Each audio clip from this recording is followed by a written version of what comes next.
स्वागत है हमारे यूट्यूब चैनल में। देखिए, इस वीडियो में देखेंगे क्लास 9 का मैथ का 40 मोस्ट वीवा इम्पोर्टेंट क्वेश्चन जो आपका डायरेक्ट एग्ज़ाम में देखने को मिलेगा। इसलिए वीडियो पर अंत तक बने रहिए और अपने सभी दोस्तों के साथ इस वीडियो को ज़रूर शेयर कीजिएगा। और चैनल पर पहली बार आएँ तो चैनल को सब्सक्राइब करके साथ ही बेल आइकन को प्रेस कर नोटिफिकेशन को ऑन कर लीजिएगा। देखिए, इससे पहले मैंने सभी सब्जेक्ट का वीडियो अपलोड कर दिया है, अगर ना दे तो डिस्क्रिप्शन में लिंक है, जाकर देख लीजिएगा। और देखिए, इस चैनल पर क्लास 9 के लिए पूरी अच्छी तरह से तैयारी कराई जाएगी, वो भी सब सब्जेक्ट का है, जिसके कारण आपको 40 में 40 भी आ सकता है। इसीलिए वीडियो पर अंत तक बने रहिए और अपने सभी दोस्तों के साथ इस वीडियो को भी ज़रूर शेयर कीजिएगा और उस वीडियो को देख लीजिएगा। सभी सब्जेक्ट का जो अपलोड हुआ है डिस्क्रिप्शन में लिंक है, देख लीजिएगा। चलिए वीडियो पर अंत तक बने रहिए। देखिए, इस वीडियो में हर एक प्रश्न को पूरी अच्छी तरह से देखिए, क्योंकि ऐसा ही प्रश्न आपका एग्ज़ाम में देखने को मिलेगा। देखिए, जो आपका मैथ का एग्ज़ाम है 5 मई को लिया जाएगा, जो कि सेकंड सिटिंग में लिया जाएगा। समय है 1 PM से लेकर 5:15 तक। इसके साथ आपको एक और पेपर दिया जाएगा जो कि साइंस का होगा। देखिए, जो आपको मैथ और साइंस जो है इसका एक ही मार्क शीट आपको मिलेगा, जिस पर आपको 2 सब्जेक्ट का देना पड़ेगा। ठीक है, तो देखते हैं क्वेश्चन जो आपका है टोटल 40 है और टोटल मार्क्स भी आपका 40 है, यानी पर क्वेश्चन पर आपको 1 नंबर दिया जाएगा। देखिए, मैं फिर से बोल रहा हूँ कि सभी वीडियो को देख लीजिएगा, डिस्क्रिप्शन में लिंक दिया हुआ है, क्योंकि आपके लिए बहुत ही फ़ायदेमंद होने वाला है। फिर बाद में मत कहिएगा कि सर आपने बताया नहीं। तो चलिए वीडियो पर अंत तक बना रहिए, वीडियो को स्टार्ट करते हैं। तो देखिए, सबसे पहले जो प्रश्न दिया गया है कि निम्नलिखित में से कौन परिमेय संख्या है। इसमें कौन परिमेय संख्या आपको दिया है। तो देखिए, पाई तो परिमेय संख्या होगा नहीं, 10√3 नहीं होगा, और इनमें से कोई ये तो ऑप्शन ही नहीं है, यानी ऑप्शन 3 सही जो आपका हो जाएगा। परिमेय संख्या कौन है, तो 3 आपका जो है परिमेय संख्या में आता है। नेक्स्ट प्रश्न देखिए, 2 नंबर का जो प्रश्न दिया गया है कि 2 परिमेय संख्याओं का गुणनफल हमेशा निम्न में से क्या होगा। देखिए, 2 परिमेय संख्याओं का हमेशा गुणनफल जो है परिमेय ही संख्या निकलेगा, यानी 20 जो ऑप्शन आपका करेक्ट हो जाएगा। देखिए, फिर से बोल रहा हूँ कि इस वीडियो का हर एक प्रश्न पूरी अच्छी तरह से देखिएगा, क्योंकि ऐसा ही प्रश्न आपका एग्जाम में देखने को मिलने वाला है। उसके बाद देखिए, 3 नंबर का जो प्रश्न दिया है कि 0 किस प्रकार की संख्या है। तो 0 किस प्रकार की संख्या है आपका, वो तो आपको भी पता है कि 0 परिमेय संख्या है, क्योंकि जो है Q जो आपका है 0 नहीं दिया है, बल्कि P आपको 0 दिया है। Q 0 देता तो आपको वो जो है परिमेय संख्या हो जाता है, यानी जो आपका डी ऑप्शन सही होगा, परिमेय संख्या। नेक्स्ट प्रश्न देखिए, 4 नंबर का जो प्रश्न दिया गया है कि प्रत्येक परिमेय संख्या है। प्रत्येक परिमेय संख्या क्या है, तो प्रत्येक परिमेय संख्या जो है वास्तविक संख्या है। इसमें देता प्रत्येक अपरिमेय संख्या क्या, तो उसमें भी आपको वास्तविक संख्या ही करेक्ट करना है, आपको कोई गलती नहीं होने वाला है। ठीक है, उसके बाद देखिए आगे जो 5 नंबर का जो प्रश्न दिया गया है कि 3 तथा 4 के बीच निम्न में से कौन सी परिमेय संख्या है। देखिए, 2 पाई हो नहीं सकता, 15/7 नहीं हो सकता, और 11/4 नहीं हो सकता, यानी बी ऑप्शन जो है 10/3। देखिए, एग्ज़ाम में आपको सभी ऑप्शन को चेक करना होगा, ठीक है, तभी आपका आंसर पता चलेगा। देखिए, 10/3 कैसे होगा, मैं आपको करके दिखाता हूँ।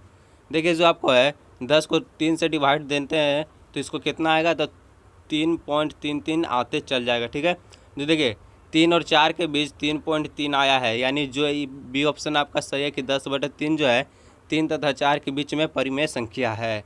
आगे देखिए, 6 नंबर का जो प्रश्न दिया गया है कि यदि 64 का पावर x बराबर 8 तो x का मान। 64 का पावर x तो x है, तो 8 का x का मान क्या होगा। तो देखिए, जो आपका 64 है उसका पावर x है, तो इसको 8 का पावर 2x हो जाएगा। और उसके बाद देखिए बराबर में 8 दिया है, तो 8 का पावर 1 हो जाएगा। ठीक है, उसके बाद देखिए 2 टर्म बराबर है, तो इसको आप कैसे लिखेंगे, इसको लिखेंगे 2x लिख देंगे, बराबर में आपको 1 देना है। 1 बराबर x लिख देंगे, बराबर में 1 था, तो इसको 2 को इधर ले जाएंगे तो 1/2 आ जाएगा, यानी x का मान क्या निकला आपका 1/2। तो ये ऑप्शन आपका सही हो जाएगा, 1/2। 64 का पावर x और बराबर 8 है, तो x का मान आपका 1/2 निकलेगा। आगे देखिए, 7 नंबर का जो प्रश्न दिया गया है कि इनमें से कौन एक चर वाला बहुपद है। एक चर वाला बहुपद है कौन। देखिए, इसमें 2 चर है, XY दिया है, XY दिया है, 2 चर, ये तो बहुपद ही नहीं है। देखिए, बी ऑप्शन आपका सही हो जाएगा कि एक चर है, x भी है, एक चर है, और x भी, मतलब इसमें x का बात है, यानी एक ही चर है, तो ये आपका बहुपद हो जाएगा। नेक्स्ट प्रश्न देखिए, 8 नंबर का जो प्रश्न दिया गया है कि बहुपद का 2x + 6 का शून्यंक होगा। 2x + 6 का शून्यंक क्या होगा। तो देखिए ऐसा जब भी क्वेश्चन आपको आए तो घबराना नहीं है। सबसे बेस्ट तरीका 2x प्लस में 6 और बराबर में शून्यांक दे दिया, यानी 0 देना है आपको, ठीक है। उसका बाद देखिए 2x जो है यहीं रहने दीजिए इसको, उसका बाद इसमें -6 लगा दिए, क्योंकि आप प्लस से उधर जाएगा तो माइनस में लग जाएगा। x को 1 से यहाँ लिख दीजिए, 2 गुना में इधर जाके डिवाइड में हो जाएगा, 2×3 6 यानी -3 हो जाएगा। ये क्या हो जाएगा, 2x प्लस 6 का गुण शून्यांक हो जाएगा, यानी बी ऑप्शन से आपका सही हो जाएगा -3, ठीक है। देखिए इसी प्रकार का सभी क्वेश्चन को कराया जाएगा, आपको दिक्कत नहीं लेना है। आगे देखिए जो 9 नंबर का जो प्रश्न दिया गया है कि बहुपद x का पावर 4 - 3x² - 5 का घात है। घात पूछा, घात जब भी ऐसा क्वेश्चन आपको पूछे जिसमें आपको ज़्यादा घात दिख जाएगा वही आपका आंसर हो जाएगा। इसमें ज़्यादा घात कौन सा है, देखिए s का पावर 4 है, यानी जो s का पावर 4 है, 4 क्या हो जाएगा आपका ज़्यादा घात है, तो डी ऑप्शन सही हो जाएगा 4। उसका बाद देखिए आपका जो प्रश्न दिया गया है कि 10 नंबर में प्रश्न जो पूछा है, यदि px बराबर x - 1 तो p का मान 0 रखने पर क्या होगा, ठीक है। जो आपका x - 1 दिया है इसमें आपको p का मान 0 रखना है। इसमें देखिए जहाँ भी x है आपको 0 में बैठा देना है, तो x यहाँ है, देखिए x - 1 तो 0 -1 हो जाएगा, तो 0 में से 1 जाएगा तो -1 ही बचेगा, ठीक है। तो x - 1 का मान क्या हो जाएगा आपका, जो है p का मान 0 रखने पर क्या निकल जाएगा, तो -1 हो जाएगा, यानी सी ऑप्शन सही हो जाएगा। आगे देखिए जो आपका 11 नंबर का जो प्रश्न दिया गया है कि 2x का पावर 2x³ - 5x² - x + 3 में x² का गुणांक है। x² का गुणांक पूछा है, ठीक है। तो x² किसके साथ गुना हुआ है इसमें आपको देखना समीकरण में। देखिए इस समीकरण में आपको x² कहाँ है, यहाँ है। x² के साथ कौन सा संख्या जुड़ा, तो -5 जो है जुड़ा हुआ है, यानी -5 आपका क्या हो जाएगा, x² का गुणांक हो जाएगा। तो बी ऑप्शन जो आपका सही हो जाएगा कि x² का गुणांकन -5 होगा। आगे देखिए जो 12 नंबर का जो प्रश्न दिया गया है कि यदि किसी बहुपद px बराबर x का पावर 31 + 1 को 1 - 1 से विभाजित किया जाता है तो शेषफल होगा। देखिए शेषफल का बात है तो इसमें आपको दिमाग लगाना नहीं है, इसमें आपको डिवाइड करके नहीं बनाना, नहीं कि तो देखिए ऐसा काम करेंगे तो आपको पूरा पेज भी ख़त्म हो जाएगा और ये मैथ का हल भी नहीं निकलेगा। तो जहाँ पर भी आपको शेषफल पूछता है तो आपको एक ही दिमाग लगाना है कि देखिए x - 1 जो है इसको बराबर में आपको 0 दे देना, ठीक है, जिसके आपको विभाजित करना है। x - 1 को बराबर में 0 देना, तो x लिख देंगे, और x जो है नेगेटिव में तो इधर जाके पॉजिटिव में हो जाएगा, यानी प्लस में हो जाएगा, तो +1 हो जाएगा। x का मान क्या चाहिए हो गया, 1 हो गया। और इसमें देखिए जो आपका समीकरण है जिसमें x का मान आपको 1 बैठा देना है, ठीक है। तो 1 का मान x में 1 बैठाने पर 1 का पावर 31 हो गया +1। 1 को जितना से गुना करेंगे तो कितना है आपका हो जाएगा, 1 हो जाएगा। तो 1 को 31 से गुना करें तो 1 और प्लस में 1 लिख देंगे तो आपको कितना हो जाएगा, 2। तो आपका यही शेषफल हो जाएगा, ठीक है। तो शेषफल आपका कितना निकला, 2 निकला, यानी डी ऑप्शन जो आपका सही हो जाएगा। आगे देखिए जो नेक्स्ट नंबर है 13 नंबर का जो प्रश्न दिया गया है कि निम्नलिखित में से कौन सा बहुपद द्विपद है। कौन सा बहुपद द्विपद है, तो द्विपद कौन सा हो जाएगा, सी ऑप्शन देखिए 5x² - 9x है, ठीक है। ये बहुपद द्विपद में आता है। आगे देखिए जो आपका 14 नंबर का जो प्रश्न दिया गया है कि x² - 9x + 14 का गुणनखंड है। x² - 9x + 14 का गुणनखंड है। तो देखिए जो आपको ऐसा प्रश्न गुणनखंड में देता है तो ये आपको दिमाग में ऐसे ही इसको गुना करना है। देखिए 14 को आपको x² से गुना करना है तो 14x² होगा, ठीक है। इसको आपको लिखना नहीं, इसको आपको दिमाग में रखना है। उसका बाद देखिए x² को इधर x² लिख देंगे, -9x जो है इसको ऐसा गुना कीजिए कि 14 भी आ जाए और यहाँ पर -x आ जाए, -9x आ जाए, यानी -7 × -2x करेंगे आप तो 7 दूनी 14 आ जाएगा, ये तो आ गया। उसका बाद देखिए जो -7 और प्लस -2 है, दो माइनस माइनस प्लस यानी -9x आ जाएगा। प्लस में आपको 14 दे देना है। इसको देखिए आगे दिखाते हैं आपको। देखिए यही आपका जो निकला था, इसमें आपको ये दोनों में कॉमन निकालना है, ठीक है। x² - 7x में आपको कॉमन क्या निकलेगा, तो x निकलेगा। x निकलेगा तो इधर आ जाएगा x माइनस में 7 आ जाएगा। उसी प्रकार यहाँ देखिए 2x - 2x + 14 में आपको जो है कॉमन निकालना है तो क्या निकलेगा, 2 निकल जाएगा इधर और x माइनस आपको 7 हो जाएगा। देखिए यहाँ प्लस है तो आपको प्लस नहीं लगाना, क्योंकि यहाँ माइनस दिया तो माइनस माइनस जाकर यहाँ प्लस होता है, इसलिए आपको माइनस लगाना। देखिए x माइनस 7 x माइनस 7 ये टर्म बराबर हो गया और बच गया क्या, x माइनस 2। यहाँ देखिए कुछ नहीं है, x माइनस 2, तो आपका हो जाएगा x माइनस 2 और x माइनस 7, ये आपका आंसर हो जाएगा। ठीक है, इसको आप उल्टा भी लिख सकते हो, कोई दिक्कत नहीं होगा। x माइनस 7 पहले लिखिए, x माइनस 2 बाद में लिखिए, कोई दिक्कत नहीं है। तो देखते हो ऑप्शन में कहाँ पर है। देखिए ऑप्शन जो आपका बी ऑप्शन में लिखा है x माइनस 7 और x माइनस 2, बी ऑप्शन यानी सही हो जाएगा।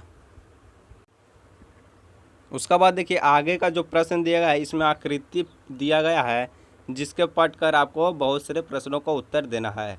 तो सबसे पहले 15 नंबर का जो प्रश्न है कि बिंदु बी का निर्देशांक है, बी का निर्देशांक है। तो चलिए आकृति में देखते हैं बिंदु बी का निर्देशांक क्या है। तो इस आकृति में आपको बिंदु बी कहाँ है, तो बिंदु बी जो यहाँ है। देखिए जब भी बिंदु बी का आकृति मतलब ऐसा आकृति में आपको किसी भी बिंदु का जो पूछेगा निर्देशांक, तो सबसे पहले आपको x लिखना है। ठीक है, तो देखिए बिंदु बी का x में आपका मान है -5, तो -5 पहले लिखना है, x का मान पहले लिखाता है। ठीक है, फिर देखिए y में जो है ये जो रेखा है आपका ये y में आता है। देखिए b में y क्या है, तो y में 2 है यानी 2 आ जाएगा।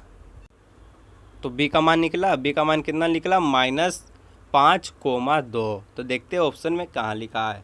देखिए ऑप्शन जो आपका सी नंबर में लिखा -5,2, यही आपका बी का निर्देशांक हो जाएगा। आगे देखिए जो आपका 16 नंबर का जो प्रश्न दिया गया है कि निर्देशांक -3, -5 द्वारा पहचाना गया बिंदु, -3 -5 द्वारा पहचाना गया बिंदु। तो देखते हैं ऐसा जो निर्देशांक है कहाँ लिखा है। देखिए आपका जो निर्देशांक क्या था, -3 -5, यानी x में -3 और y में -5। तो इसको आपको बिंदु पहचानना है। ठीक है, देखिए जो आपका यहाँ देखिए -3 दिया है और -5 दिया। ठीक है, x में पहले देखना है। ठीक है, -3 और y में -5, यानी ये जो बिंदु है ई में आपका निर्देशांक आ जाएगा -3 -5। तो आपका सही ऑप्शन हो जाएगा ऑप्शन, देखिए इसमें आपका ऑप्शन हो जाएगा बी मतलब ई हो जाएगा, -3 -5 द्वारा पहचाना गया बिंदु ई है। ठीक है, आगे देखिए जो आपका 17 नंबर का जो प्रश्न दिया गया है कि डी का भुज पूछा, भुज किसको बोलते हैं, तो एक्स को आपको भुज होता है। ठीक, एक्स को भुज बोलते हैं, वाई को आपको कोटि बोलते हैं। तो एक्स तो क्या पूछा था, डी का भुज पूछा था। ठीक है, तो देखिए आकृति में डी का भुज क्या है, भुज आपका एक्स था, मैं बताया हूँ। तो देखिए डी जो आपका बिंदु यहाँ है, तो एक्स में आपको देखिए 6 है, यानी जो डी का भुज क्या हो जाएगा, 6 हो जाएगा। तो देखिए ऑप्शन में कहाँ लिखा है, तो देखिए 17 नंबर में जो आपका ऑप्शन है, ऑप्शन ए में आपको लिखा है 6, यानी डी का भुज आपका हो जाएगा ए ऑप्शन सही हो जाएगा, यानी 6। तो क्या हो जाएगा, डी का भुज आपका डी का भुज हो जाएगा 6, यानी ए ऑप्शन जो आपका सही हो जाएगा। आगे देखिए जो आपका नेक्स्ट नंबर 18 नंबर का जो प्रश्न दिया गया है कि बिंदु एच की कोटि, अभी मैंने बताया कि कोटि किसको बोलते हैं, कोटि बोलते हैं वाई को। तो बिंदु एच की कोटि क्या हो जाएगा आपका, तो देखते हैं आकृति में। देखिए आकृति में आपको एच यहाँ पर लिखा है, इसका कोटि ढूंढना है आपको, यानी वाई में देखते हैं क्या लिखा है। तो देखिए एच का जो वाई में जो है 3 आया गया है निर्देशांक, यानी जो -3 आया है, -3 ही आपका क्या हो जाएगा, कोटि हो जाएगा, यानी वाई हो जाएगा। तो देखते हैं ऑप्शन में कहाँ पर लिखा है। देखिए एच की कोटि -3, यानी बी ऑप्शन जो आपका सही है, यानी हो जाएगा एच का कोटि बी। आगे देखिए 19 नंबर का जो प्रश्न दिया गया है कि बिंदु एम का निर्देशांक, बिंदु एम का निर्देशांक। तो देखते हैं आकृति में बिंदु एम का निर्देशांक। ठीक है, क्या पूछा, तो बिंदु एम का निर्देशांक। देखिए बिंदु एम में जो एक्स में आपका है -3 है। ठीक है, और जो वाई में आपका 0 हो जाएगा, क्योंकि बिंदु जो एम है वो पूरा सटा हुआ है। तो वाई में आपका 0 और एक्स में -3 और वाई में 0। तो देखते ये निर्देशांक आपका कहाँ लिखा गया है। तो ऑप्शन जो आपका 19 नंबर का जो ऑप्शन था -3 और 0, तो ये बी ऑप्शन जो आपका सही हो जाएगा, -3, 0। आगे देखिए 20 नंबर का जो क्वेश्चन आपका दिया गया है कि एक्स अक्ष और वाई अक्ष के कटान बिंदु को क्या कहते हैं। देखिए एक्स अक्ष और वाई अक्ष, ये आपका एक्स था और ये आपका वाई था, इसको कटान बिंदु इसको कहते हैं, इसको मूल बिंदु कहते हैं, यानी डी ऑप्शन जो आपका सही हो जाएगा। अब देखिए आगे जो आपका 21 नंबर का जो प्रश्न पूछा गया है कि क्या पूछा है, यदि 2,5 रेखिक समीकरण 2x + y = k का एक हल है तो k का मान है। मतलब जो आपका समीकरण दिया है जिसमें आपको k का मान पूछा गया है। देखिए x का मान आपका 2 है और y का मान 5 है। समीकरण में x में 2 लिखना है और y में 5 लिखना है, तो बैठा कर देखते हैं। ठीक है, तो देखिए 2 गुना में 2 हो जाएगा प्लस y में 5 था बराबर में k, 2 दूनी 4 प्लस में 5 और बराबर में k, यानी k बराबर कितना हो जाएगा, 5 4 9 हो जाएगा। तो ऑप्शन सी आपका जो है सही हो जाएगा, k बराबर 9। आगे देखिए जो 22 नंबर का जो प्रश्न दिया गया है कि 2 चर वाले रेखिक समीकरण का मानक रूप है। 2 चर वाले पूछा, देखिए x y 2 चर है, मानक रूप आ गया, बी ऑप्शन सही, ax + by + c = 0, यही जो आपका 2 चर वाले रेखिक समीकरण का मानक रूप है। आगे देखिए जो आपका 23 नंबर का जो प्रश्न दिया गया है कि समीकरण 2x + 3y + 7 = 0 को मानक रूप ax + by + c = 0 से तुलना करने पर ए बी तथा सी का मान क्या होगा। देखिए जहाँ पर आपका ए एक्स में आपको ए है तो एक्स में आपको 2 हो जाएगा, वाई में बी तो वाई में आपका 3 हो जाएगा और सी में आपका 7, यानी ए बराबर 2, बी बराबर 3 और सी बराबर 7, सी ऑप्शन सही। आगे देखिए जो आपका 24 नंबर का जो प्रश्न दिया गया है कि एक्स बराबर 2 वाई बराबर 4 निम्न में से किस समीकरण का एक हल है। तो एक्स बराबर 2 और वाई बराबर 4 दिया गया है, इसमें आपको बैठाना होगा। ठीक है, एग्ज़ाम में जब आपको ऐसा प्रश्न देगा तो आपको सब ऑप्शन को बारीक से चेक करना होगा, तभी आपको आंसर मिलेगा। तो देखिए कर कर देखते हैं। तो देखिए हम जो है आंसर की तरफ सीधा चलते हैं, क्योंकि सबको चेक करें तो वीडियो बहुत ज़्यादा लंबा बन जाएगा। देखिए जो आपका इसका डी ऑप्शन सही हो जाएगा, x + 2y = 10। कैसे होगा मैं आपको बताता हूँ। ठीक है, देखिए जो आपका x का मान जो है 2 दिया था, 2 बैठा देना है। y का मान आपका 4 दिया था, जिसमें 2 इसमें दिया तो 2 गुना में 4 हो जाएगा बराबर में 10। तो 2 दूनी 4 और नहीं 2, रुक जाइए। तो देखिए आपका क्या दिया गया था कि 2 + 2 गुना 4 बराबर में 10। ठीक है, तो 2 को 4 से गुना करेंगे तो 8 हो जाएगा, प्लस में 2 था तो 2 और 8 कितना हो जाएगा आपका 10 हो जाएगा, यानी 10 बराबर 10। ऐसा ही आपको निकालना होगा एग्ज़ाम में। अगर दोनों टर्म बराबर हो गया तो वही आपका जो है समीकरण का हल हो जाएगा, यानी डी ऑप्शन जो आपका यही सही है, x + 2x = 10। आगे देखिए जो आपको 25 नंबर का जो प्रश्न दिया गया है कि रेखिक समीकरण 4x - 6y = 8 का एक हल है। 4x - 6y = 8 का एक हल है, तो इसका सीधा हम आंसर की तरफ चलते हैं, क्योंकि आपको जो एग्ज़ाम में चारों ऑप्शन को जांच करना पड़ेगा, उसी के बाद आपको जो है एक सही आंसर निकलने वाला है। तो देखिए इसका आपका सही ऑप्शन हो जाएगा ऑप्शन बी 5,2। कैसे होगा मैं करके इसको भी बता देता हूँ। देखिए 4x है तो 4 गुना x का मान है 5 दिया गया है, माइनस लिखना 6, गुना में आपको देना है 2, क्योंकि वहाँ y दिया है, y में आपको 2 है। उसके बाद देखिए बराबर में आपको 8 लिख देना है। ठीक है, फर्स्ट चौके आपको 20 हो जाएगा, 20 - 12, 6 दूनी 12 बराबर 8। तो 20 में से 12 गया 8, बराबर में आपको हो जाएगा 8। तो यही आपका जो समीकरण का हल निकल आया। तो क्या निकल आया, 5,2, यानी बी ऑप्शन जो आपका सही हो जाएगा। इसी प्रकार आगे देखिए 26 नंबर का जो प्रश्न दिया गया है, देखिए हर बराना नहीं है, मैथ में तो और आपको मज़ा से पढ़ना होगा, क्योंकि मैथ ही एक अच्छा सब्जेक्ट है जो आपको मस्त मौला पढ़ाता है।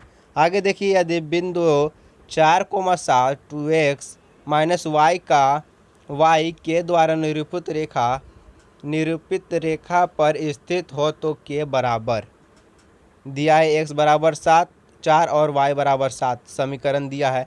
बैठा दो, क्या दिक्कत है, इसमें बैठा देते हैं। 2 गुना x में आपको 4 दिया है, माइनस y 7 दिया है y में, बराबर में k। तो 4 दूनी 8 माइनस में 7 बराबर में k। तो 8 में से 7 दिया 1 बराबर में k, क्या हो गया, k बराबर 1।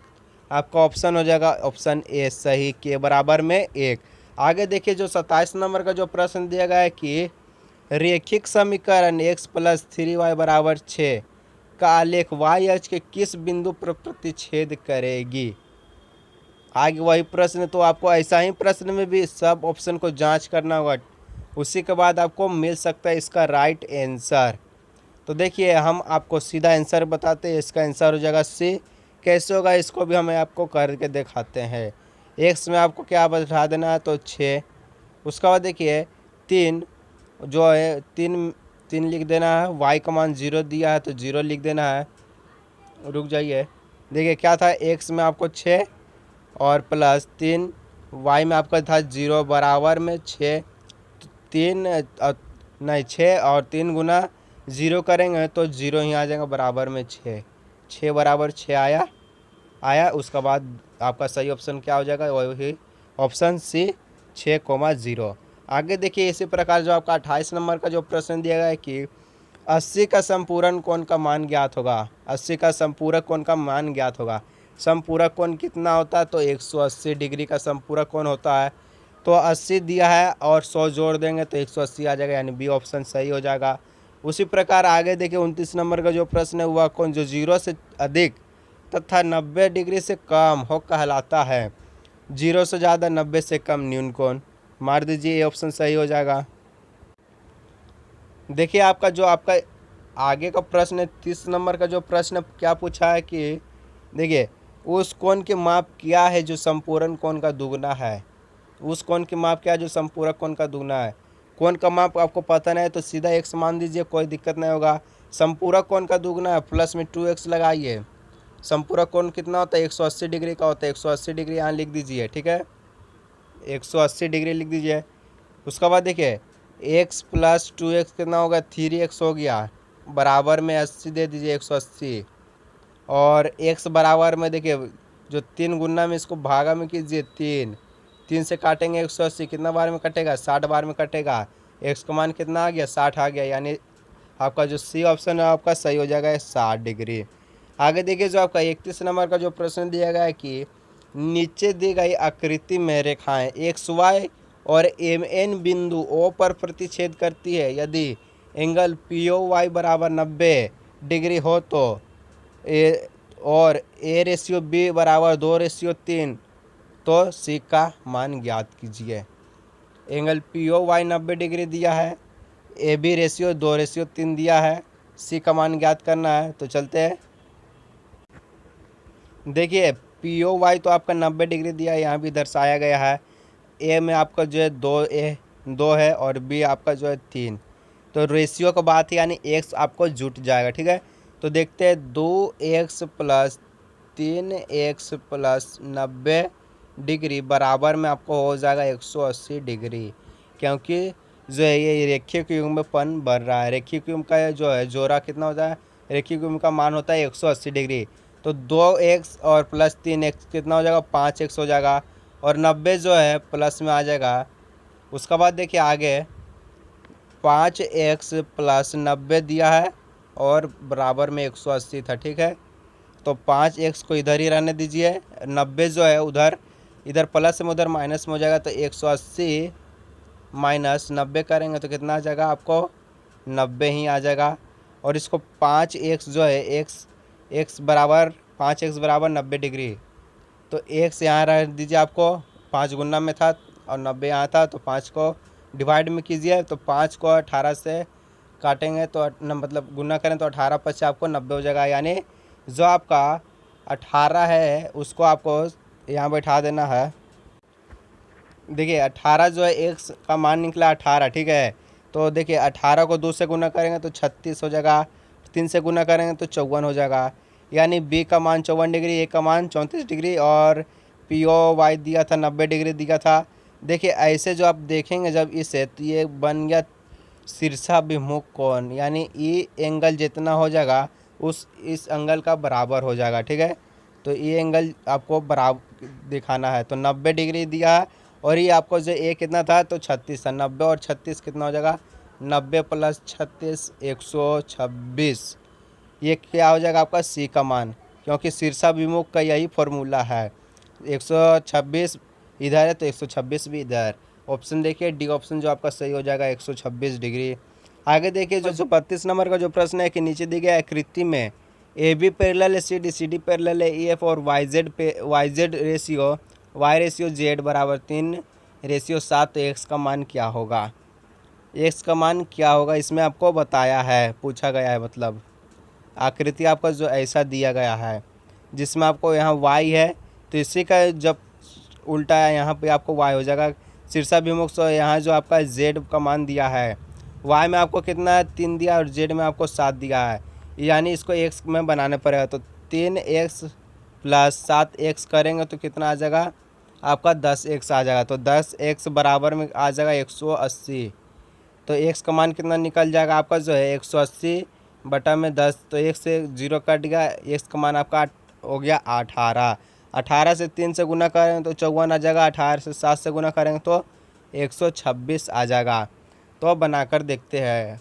उसके बाद देखिए y में आपका जो 54 था और x का मान पूछा था, तो इसमें आपको देखिए क्या करना है, x प्लस करना है 54 और बराबर में आपको 180 लिखना है। उसका बाद देखिए x यहीं रहने दीजिएगा 180 माइनस आपको 54 करना है, x बराबर आपका आ जाएगा 126। यही है उसका जो है x का मान, यानी सही हो जाएगा आंसर। तो आपका बी ऑप्शन सही हो जाएगा, ऑप्शन बी 126 डिग्री। उसका बाद देखिए आगे जो आपका दिया गया है 33 नंबर का जो प्रश्न है कि त्रिभुज के तीनों कोणों का अनुपात 1:3:5 हो तो सबसे बड़े कोण का मान कितना होगा। रेशियो में पूछा है तो x मतलब गुना सबको प्लस करने पड़ेगा। तो 1x plus 3x plus 5x बराबर आपको कितना देना होगा 180 देना होगा, यही आपका फॉर्मूला में लगेगा। उसका बाद देखिए आपको जो प्लस करना होगा 5 3 8 है 1 9 9x हो गया बराबर में 180। उसका बाद देखिए आपको क्या करना होगा, बराबर में x लिख दीजिए इधर और जो 180 उसका बाद नीचे में आपको 9 निकला है यानी भागा देना है। तो 9 से आपको जो 180 डिवाइड देंगे तो कितना आ जाएगा 20 आ जाएगा, यानी x का मान जो आपका 20 आ जाएगा। सबसे बड़ा कौन पूछा, यानी बड़ा कौन है 5 है, तो आपको 20 से 5 से गुना करना पड़ेगा 100। देखिए ऐसे सबको करते हैं, 20 को 1 से गुना करेंगे तो 20, 3 से करेंगे तो हो जाएगा आपका 60 और 100 से करेंगे तो हो जाएगा 100। बड़े कौन का मान कितना आ गया 100 हो गया। तो आपका जो है ए ऑप्शन सही हो जाएगा 100 डिग्री। आगे देखिए इसी प्रकार 34 नंबर का जो प्रश्न दिया गया है कि किसी त्रिभुज में अधिक से अधिक कितने न्यून कोण हो सकते हैं।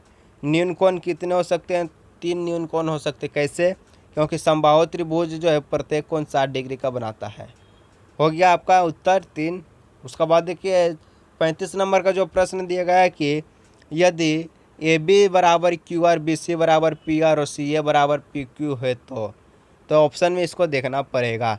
देखिए त्रिभुज ए बी सी और सर्वसम त्रिभुज पी क्यू आर में है, तो देखिए ए बी जो है ये मिल गया और यहाँ आपको क्यू आर दिखना, तो क्यू आर जो है लास्ट में, यानी ये ऑप्शन नहीं होगा। उसी प्रकार इसमें आपको देखना है तो इसमें आपको ए बी जो है उल्टा है, उसके बाद इसी प्रकार आपको जो है क्यू और आर मिलना चाहिए, तो इसमें आपको सीधा यानी ई भी नहीं आपका होगा। उसके बाद देखिए सी ऑप्शन में ए बी जो है इसमें बीच में दिया है और तो क्यू आर भी आपको बीच में देना होगा, तो इसमें आपको नहीं दिया, यानी ये ऑप्शन भी गलत है। तो ऑप्शन जो आपका सी यानी डी ऑप्शन सही हो जाएगा, उपरोक्त में से कोई नहीं आई आपका सही ऑप्शन हो जाएगा। आगे देखिए 36 नंबर का जो प्रश्न है दिया गया है कि निम्नलिखित में से कौन त्रिभुज के सर्वसम की एक कसौटी नहीं है। देखिए ऑप्शन है साइड एंगल साइड एंगल और साइड। इसमें सर्वसम त्रिभुज की कसौटी नहीं है, कौन सा नहीं है, तो साइड एंगल जो है यही सर्वसम की एक कसौटी नहीं है, यानी ये गलत हो जाएगा। इसमें आपको सही हो जाएगा ऑप्शन सी जो है एस ए यही आपका सही ऑप्शन हो जाएगा। उसी प्रकार आगे देखिए 37 नंबर का जो प्रश्न दिया गया है कि इसमें बताया गया है त्रिभुज के बराबर कोणों की सम्मुख भुजा डैश। त्रिभुज के बराबर कोणों की सम्मुख भुजा क्या होती है, बराबर होती है, यानी ए ऑप्शन जो आपका सही हो जाएगा। आगे देखिए 38 नंबर का जो प्रश्न दिया गया है कि समबाहु त्रिभुज का प्रत्येक कोण होता है। अभी मैंने बताया कि 3 न्यून कोण हो सकता है 60 डिग्री का, यानी समबाहु त्रिभुज का प्रत्येक कोण कितना होगा 60 डिग्री का होगा। तो ए ऑप्शन जो आपका सही हो जाएगा। 40 नंबर का जो प्रश्न दिया गया है कि नीचे दिए गए आकृति में एडी भुजा जो बीसी का लंबसम भाजक है त्रिभुज एबीडी तथा त्रिभुज एसीडी सरगों से किस नियम से सर्वगसम होंगे। तो चलते आकृति में देखते हैं। जो एडी है जो बीसी का लंबसम भाजक है। देखिए एडी बीसी का लंबसम भाजक है। देखिए ये जो है 90 डिग्री है तो इधर भी आपका 90 डिग्री हो जाएगा। उसके बाद देखिए एडी बराबर एडी हो जाएगा क्योंकि वो भेनिष्ठ है, क्योंकि दोनों भुजा में एडी का काम आ रहा है। समद्विभाजक है तो यानी बीडी जो है सीडी का बराबर हो जाएगा। तो इसी प्रकार आपका हो गया साइड एंगल साइड से त्रिभुज बराबर हो गया, तो आंसर आपका सी हो जाएगा।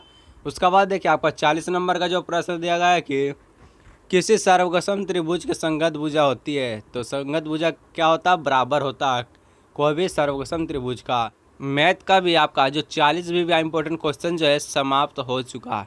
इससे पहले सभी सब्जेक्ट का वीडियो अपलोड हो चुका है, सिर्फ संस्कृत को छोड़कर। डिस्क्रिप्शन में लिंक दिया हुआ सभी सब्जेक्ट का, उसे देख लीजिएगा और चैनल को सब्सक्राइब करके ज़रूर जाइएगा, क्योंकि इस चैनल पर 9 के लिए बहुत ही ज़बरदस्त तैयारी हो रही है, क्योंकि जिसके कारण आपका एग्ज़ाम में 40 में 40 आने वाला है। तो चैनल को सब्सक्राइब कर दीजिए और वीडियो को लाइक ज़रूर कर दीजिएगा। तो चलिए मिलते हैं अगले एक और नेक्स्ट वीडियो में।